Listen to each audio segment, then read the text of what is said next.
बारे में पढ़े थे ना? सूर्य के 6 लेयर थे, सूर्य के बारे में पढ़ाया गया था। और सूर्य क्या है? तारा, ठीक है। और तारे को जो ऊर्जा मिलती है तो कहाँ से मिलती है? क्रिया होती है, क्रिया का क्या नाम है?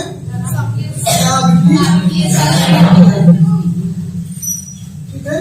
नाभिकीय संलयन में क्या होता है कि हाइड्रोजन के अणु आपस में क्रिया करते हैं और उससे हीलियम बनता है, ठीक है। हाइड्रोजन से क्या बनेगा? ठीक।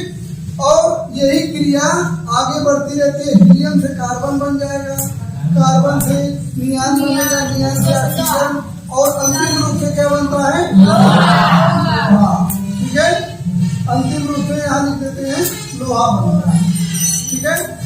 अब जब लोहा बन जाता है तो नाभिकीय संलयन की क्रिया रुक जाती है, ठीक है।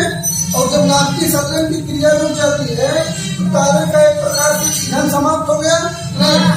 तारे का ईंधन समाप्त होने का मतलब है कि तारे की मृत्यु हो गई, ठीक।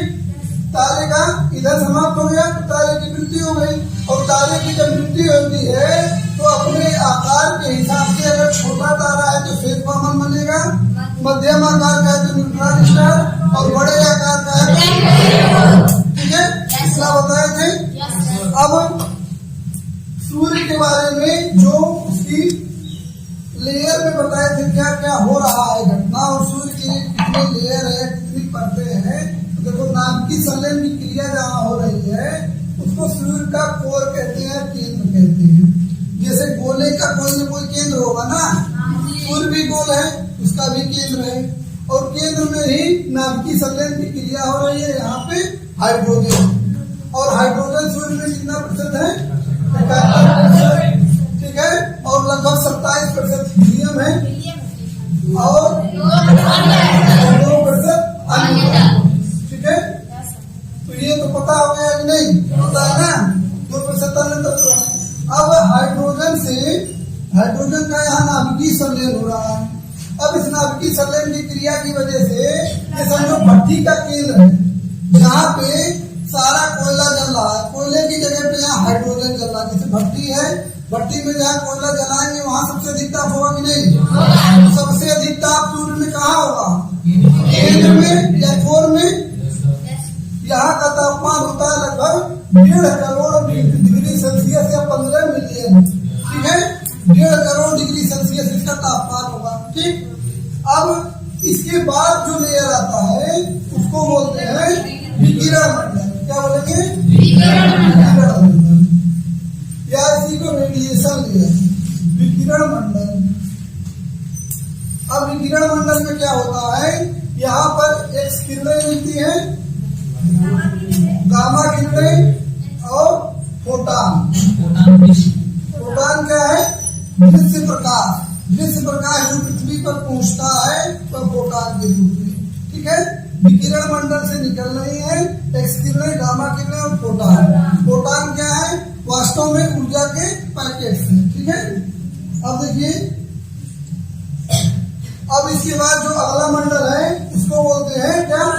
संवहन मंडल। ये संवहन मंडल। संवहन मंडल में संवहन धाराएं चलती है। और संवहन धारा का बताए थे, जैसे कोई चीज उबल रहा है, मान लो ये कोई पतीला है, इसमें चाय रखे तो उबलेगा, फिर नीचे आएगा, फिर उबलेगा, इसी तरह इधर भी होगा।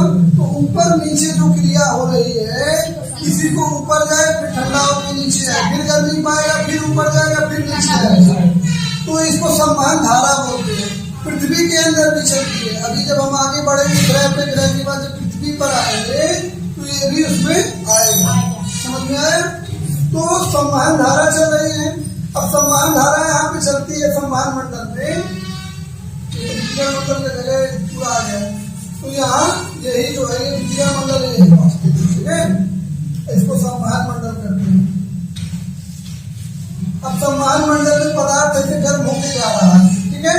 गर्म होके ऊपर निकल रहा है, ठीक। समझ में आया? ऊपर गया फिर ठंडा होके आया, ऊपर गया फिर ठंडा होके आया, ठीक। जहाँ ऊपर जाने पर ठंडा होके आ रहा है तो यहीं पे क्या बनता है? सौर कलंक बनता है, ठीक है। क्योंकि जो ऊपर पदार्थ जा रहा है यहाँ तो गर्म है, ऊपर जाने के बाद कुछ तापमान घटेगा तभी तो नीचे आ रहा है। जैसे चाय बनाते समय जब पतीले में कोई चीज यहाँ बर्नर पे गर्म होती है, गर्म होकर हल्की हो जाती है, तो जब हल्की हो जाती है तो ऊपर उठती है, और जब आग से थोड़ा सा दूर गई इसका तापमान थोड़ा सा घट जाता है, तो घट जाता है तो नीचे आता है, तब तक फिर गर्मी पड़ी, फिर ऊपर भागा। समझ में आया? यहाँ भी वही हो रहा है। यहाँ से जब गया तो गर्म था और थोड़ा सा ठंडा हो गया तो नीचे, यहाँ का तापमान अन्य जगह की तुलना के जो है कम होगा। तो ऐसे ही मानो 4-5 संवहन धाराएं चल रही है तो यहाँ क्या होगा, कम होगा कि नहीं? यहाँ कम होगा, उसी को बोलते हैं सौर कलन। ठीक है, क्या बोलेंगे? और कभी कभी इसी संवहन धारा से जो है ये जो है धधक निकलती है, जो है सौर ज्वाला बोलते हैं। मतलब ये आँच की तरह, जैसे भट्टी के पास रहो, कभी कभी हवा चली तो तुम्हारी तरफ आँच आ गया कि नहीं? तो ऐसे ही इसमें कभी कभी एनर्जी बढ़ गई तो आँच निकल गया, इसी को क्या बोलेंगे? सौर ज्वाला। समझ में आया? क्या है ये? सौर ज्वाला। ठीक, तो इतना समझ में आ गया? आगे बढ़े। सम्मान मंडल में सम्मान धाराएं चल रही है, पदार्थ गर्म होकर ऊपर जाता है फिर नीचे आता है, जहाँ नीचे आके मिलता है वही सौर कलंक बनते हैं। सौर कलंक जो है सूर्य के 0 डिग्री से 40 डिग्री के बीच में बनते हैं। इफेक्ट तैयार कर लो, 0 डिग्री से लेकर 40 डिग्री के बीच में बनते हैं और ये 11 साल में एक चक्कर पूरा करते हैं। ठीक है, इसको रख लेना है कि 11 चक्कर, 11 साल में एक चक्कर पूरा करते हैं। वो कैसे करते हैं कल बताएंगे। ठीक है, अब देखिए सम्मान मंडल के ऊपर एक मंडल होता है, इसको क्या बोलेंगे? प्रकाश मंडल। पहले प्रकाश मंडल आएगा फिर वर्ण मंडल। ठीक है, प्रकाश मंडल।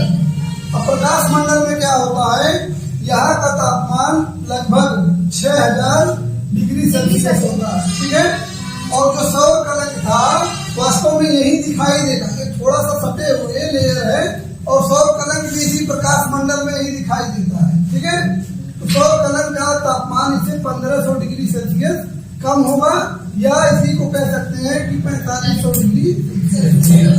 समझ में आया? तो ये 2 चीजें पूछती है कि सूर्य पर जो प्रकाश पहुंचता है वह किस मंडल से पहुंचता है? तो प्रकाश मंडल से। दूसरा, प्रकाश मंडल का तापमान कितना होता है? तो 6000 डिग्री सेल्सियस। एक क्वेश्चन पूछेगा कि सूर्य पर सौर कलंक पाए जाते हैं, तो सौर कलंकों का तापमान कितना होता है? 4500। अगर पूछेगा अन्य क्षेत्रों की तुलना में, आसपास की क्षेत्रों की तुलना में कितना कम होता है, तो समझ में आया? और प्रकाश मंडल के ऊपर जो है फिर आ जाएगा आपका वर्ण मंडल। वर्ण मंडल को ही हम क्या कहते हैं? क्रोमोस्फीयर या वर्ण मंडल। ठीक है, क्रोमोस्फीयर या वर्ण मंडल। अब वर्ण मंडल क्या होता है?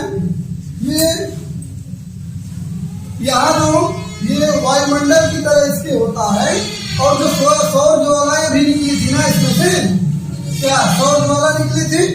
और वर्ण मंडल इसके वायुमंडल की तरह है।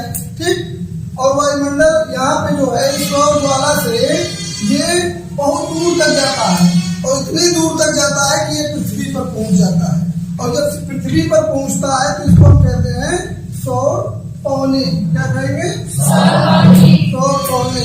अब जब सौर पौने जो पहुंचती है, यहाँ पर जो वायुमंडल है यहाँ का, ये वायुमंडल वास्तव में इसका वायुमंडल है एक प्रकार से। यहाँ पर आयनित वायु है, आयंस के रूप में। ठीक है, आयन पाए जाते हैं, इलेक्ट्रॉन पाए जाते हैं, जिसमें कुछ क्या चीज सौर पौने बता रहे हैं।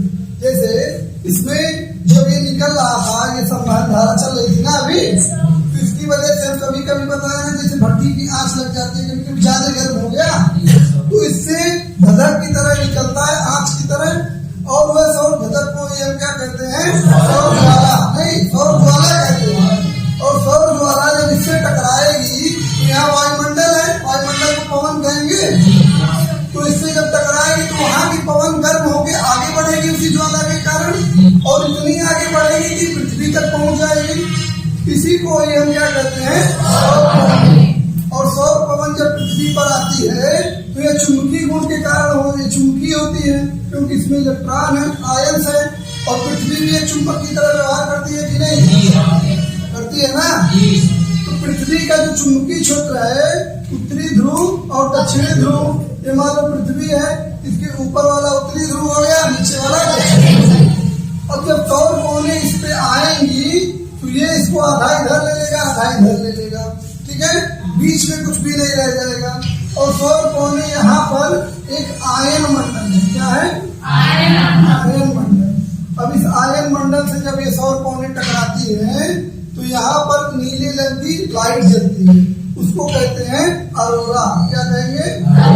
अरोरा। तो अरोरा लाइट क्यों जल रही है? सौर कोने के आने के कारण। और कहाँ जलेगी? ध्रुवीय क्षेत्रों में, ठीक है। अरोरा ध्रुवीय क्षेत्रों में ही उत्पन्न होगा और नीले रंग की लाइट होती है। जब अरोरा होगा, अगर दक्षिणी ध्रुव पर है तो अरोरा ऑस्ट्रियालिस, और उत्तरी ध्रुव पर है तो अरोरा ऑस्ट्रियालिस और अरोरा बोरियालिस। उत्तरी ध्रुव पर होगा तो अरोरा बोरियालिस, दक्षिणी ध्रुव पर होगा तो अरोरा ऑस्ट्रियालिस। ये बाद में पढ़ाएंगे, पृथ्वी पे आएंगे उसको विस्तार से पढ़ा देंगे, ठीक है। अभी इतना जानिए कि सौर कोने पृथ्वी पर आते हैं और चुंबकीय क्षेत्र में जाकर, पृथ्वी के चुंबकीय क्षेत्र में आकर मतलब ध्रुवीय क्षेत्रों पर मुड़ जाती है, उससे अरोरा उत्पन्न होता है। समझ में? अब देखो और जितनी चीजें आगे हैं, जैसे पृथ्वी के वायुमंडल को प्रभावित करती है, तो जो हमारा सिग्नल वगैरह ये है उसी आयन मंडल से वापस आता है। तो इस वजह से हमारा फोन का सिग्नल, टीवी का सिग्नल भी थोड़ा डिस्टर्ब हो जाता है, ठीक है। ये आगे विस्तार से पढ़ेंगे। अब देखो, तो ये सबसे बाहरी भाग जो सूर्य का होता है इसको हम कहेंगे, ठीक है। ये वास्तव में कोरोना कब दिखाई देगा? जब सूर्य का क्या होगा? कोरोना कब दिखाई देगा? हाँ, जब ये सूर्य ग्रहण लगेगा। सूर्य ग्रहण के समय ये बहुत स्पष्ट रूप से दिखाई देता है, ठीक है। समझ में? अब देखिए 6 मंडल है, फिर से एक बार देख लेते हैं। पहले उसका केंद्र है, एक कोर है, जहाँ पर हाइड्रोजन पाया जाता है सबसे अधिक, नाभिकीय संलयन की क्रिया हो रही है, ठीक है। उसके बाद विकिरण मंडल है, विकिरण मंडल में क्या? एक्स किरणें, गामा किरणें और फोटॉन है, ठीक है। एक्स, गामा और फोटॉन। इसके बाद है संवहन मंडल। संवहन मंडल में संवहन धाराएं चल रही है, जहाँ पे पदार्थ पिघला हुआ है। इसके साथ ही यहाँ पे हाइड्रोजन के सेल्स पाए जाते हैं, कल बताए थे। हाइड्रोजन के सेल्स पाए जाते हैं। सेल्स का मतलब पोस्ट के रूप में, बंडल के रूप में बने होते हैं, ठीक। संवहन धाराएं चल रही है। संवहन धाराओं के कारण ही सौर ज्वाला उत्पन्न होती है, ठीक है। सौर ज्वाला उत्पन्न होती है। अब क्या चीज? हाँ, सेल्स। सेल्स का मतलब क्या होता है कि सेल का मतलब पोस्ट, वो वाला सेल, ठीक है। ये सम्मान मंडल हो गया। सम्मान मंडल के बाद प्रकाश मंडल। प्रकाश मंडल से ही सारा प्रकाश उत्पन्न होता है और पृथ्वी पर दिखाई देता है, आता है, ठीक है। जो सूर्य तक आता है प्रकाश मंडल से ही आता है। और प्रकाश मंडल में जहाँ का तापमान कम होगा उसको सौर कलंक कहते हैं, ठीक। उसका तापमान आसपास के क्षेत्रों से 1500 डिग्री सेल्सियस कम रहता है। प्रकाश मंडल के सतह का तापमान 6000 डिग्री सेल्सियस है और सौर कलंक का तापमान 4500 डिग्री सेल्सियस है। समझ में आया? उसके बाद अगला मंडल जो है उसको क्या कहेंगे? वर्णमंडल। वर्णमंडल वास्तव में सूर्य का वायुमंडल है। जो सौर ज्वालाएं आती हैं, तो जब वर्णमंडल से गुजरती है तो वही वायुमंडल सौर कोनों के रूप में पृथ्वी पर पहुंचता है, जो पृथ्वी के चुंबकीय ध्रुवों के कारण उत्तर और दक्षिण में आकर्षित कर ली जाती हैं और इससे अरोरा की घटना होती है। समझ में आया? और सबसे आखिरी भाग के सूर्य को क्या कहते हैं?